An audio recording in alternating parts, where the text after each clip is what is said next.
Hi, I'm Evie, editor of the Identity Week.net portal.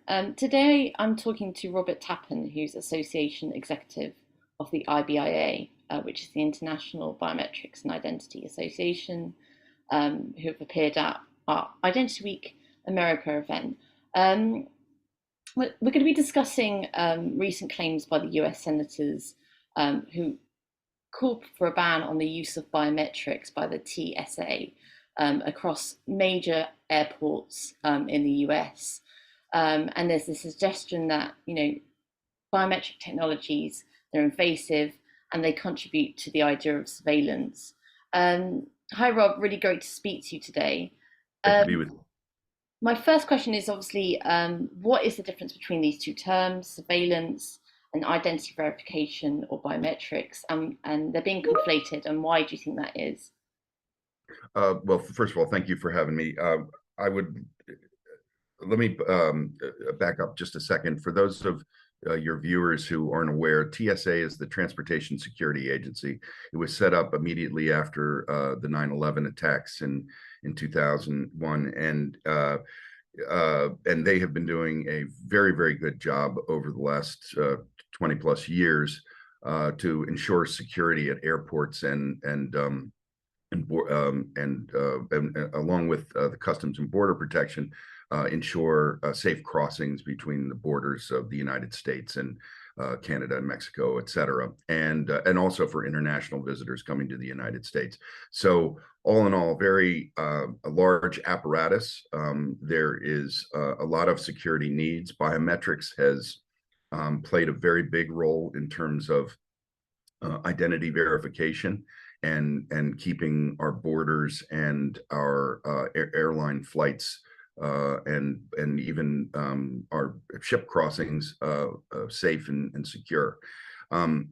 Recently, in the past week and a half, 5 senators, Senator Markey, Senator Merkley, Senator Warren, Senator Cory Booker, and Senator Bernie Sanders issued a statement saying that they are calling for a ban on facial recognition by TSA at airports. There's a pilot project going on in 16 airports right now of what they call Cat2 technology, which is a identity verification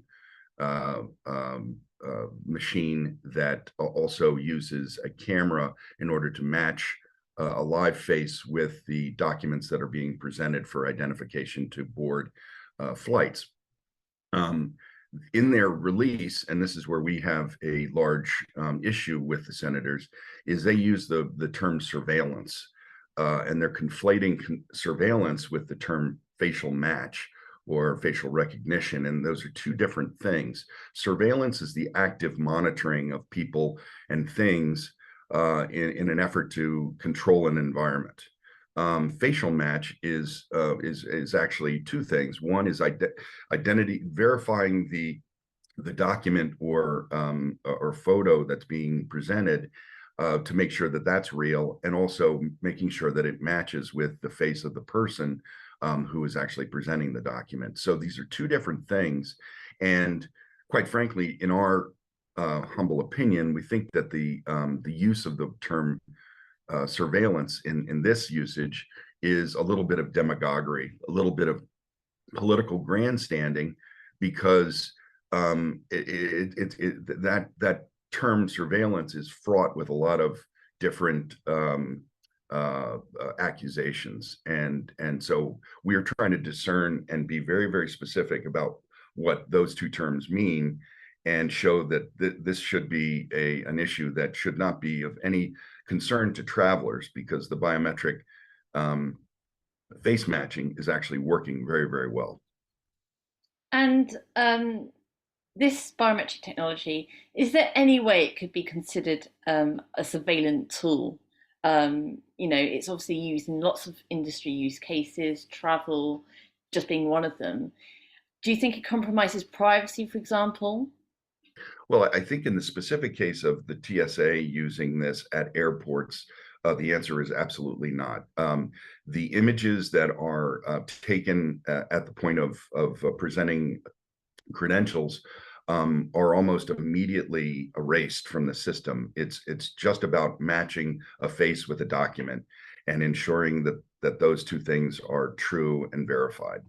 Um, can someone take that technology and use it for pernicious purposes? Yes, the answer is yes, but that's going to require a lot of different steps. First of all, this technology is not available to your average person or company, and there's also no access to any sort of database. The actual CAT and CAT2 machines do not have an active internet connection going on while this verification is going. So there's no databases to raid. There's no information to be purloined in one form or another. So, but can biometric technologies be used for bad purposes? Absolutely. We've seen it in the case of the Chinese monitoring the Uyghur population. We've seen it in Russia. We've seen it in other different applications. But that's kind of the difference between using nuclear fuel to power power plants versus using it for a bomb. It depends on whose hands it's in. And I think the companies that we represent go to great caution and great care to protect the products and algorithms and related equipment that they produce to make sure that it doesn't go and be used for wrong or pernicious applications. And you mentioned bias. You had a few comments to say about bias. Talking to vendors, there is this inherent bias in the algorithm of biometric technology.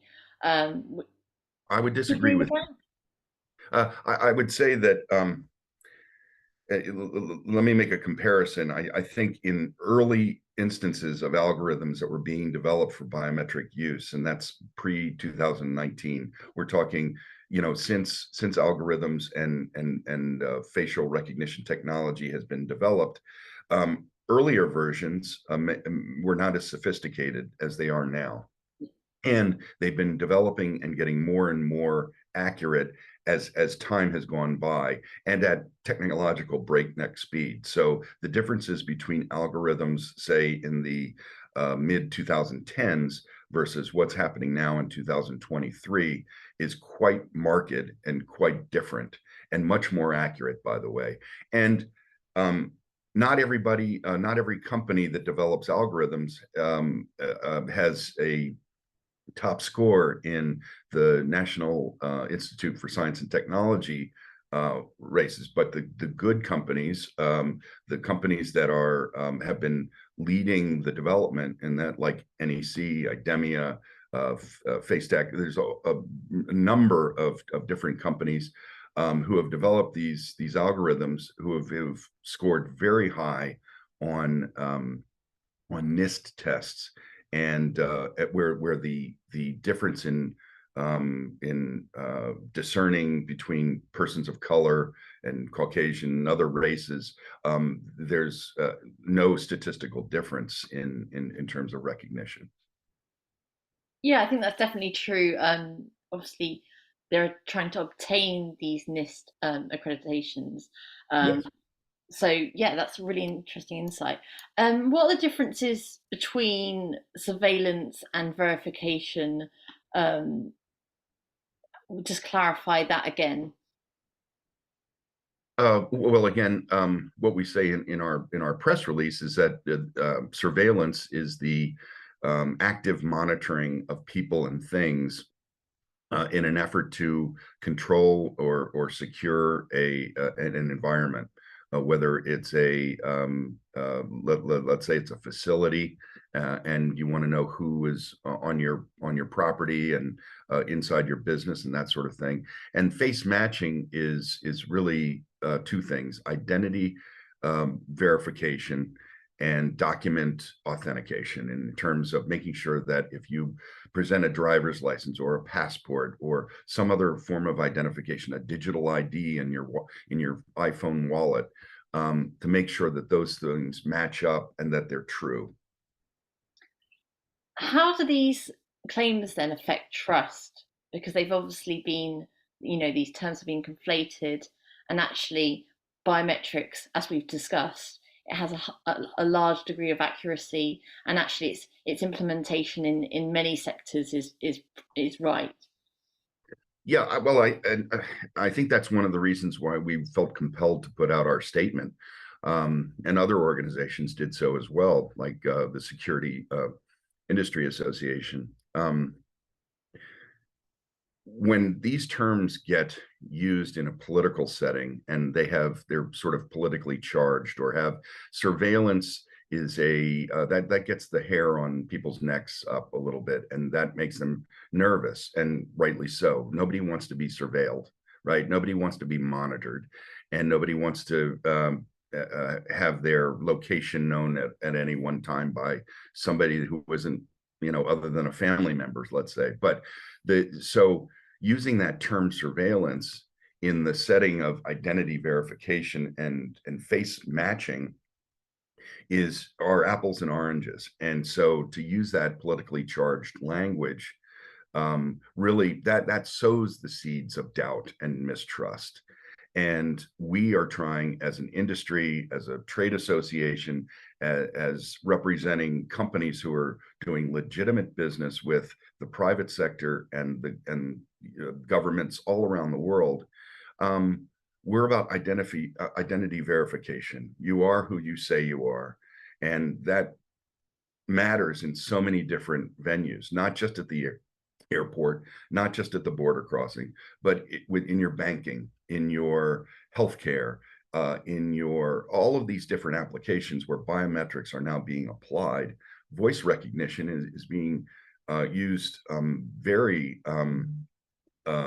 extensively in the fintech and banking industries, and that's a great way of discerning between people who don't or shouldn't be in your bank account and the individual who actually owns that bank account. So again, this is about safety and security, not about monitoring people and trying to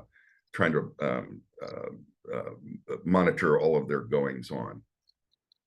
How would you describe where America is with deploying these biometric technologies? Do you think, claims and views like this will hinder its use? Well, there's a couple different factors. I mean, we look at and this is a global thing as opposed to just a U.S. or American thing. But when the iPhone introduced not only face recognition or to open your phone, but also initially with fingerprint recognition to be able to use that as a security method, so that unwanted people wouldn't be able to access your phone. That created a great deal of not almost universal acceptance, and people were not scared of that technology at all. In fact, I think it made them feel a little bit more secure. It was a great selling point for Apple to be able to have that technology on the phones. So that's one thing. Then you have the pandemic, which necessitated a more touchless society, and not only in the United States, but again around the world, and especially in travel and in public places. We had lots of strictures on travel for a long time, and the touchless method that biometrics actually allows, with face, iris, voice, other modalities that don't require human-to-human touch, becomes a gate opener in terms of being able to travel between countries, across domestically across countries, and that sort of thing. So I think the more it gets used and the more that people experience it, it does reassure people that this is keeping them safer and more secure, especially when it comes to things like data breaches and or people trying to get into people's bank accounts and that sort of thing. So the more it's used, the more reassuring I think people find it. That's really interesting. It's been a fascinating conversation. Thank you for joining me. Thank you, Evie. I appreciate it.